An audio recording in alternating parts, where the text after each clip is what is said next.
So I'll be showing you how to find your Snapchat username and password on your iPhone.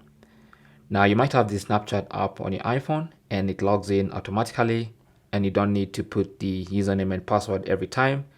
And that might lead you to forget that username and password. And when you're trying to log in on a different device, you can't remember the username and password. So to find that username and password, simply go to your iPhone's settings. So tap on settings.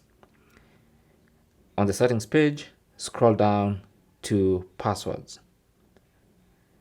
Of course, you'll need verification to get into the password section. And then you want to scroll on the passwords page until you get to Snapchat. Okay, so here we are. So simply tap on Snapchat and then you should see your username and password. Now the password is obviously behind this dot, but once you verify Face ID,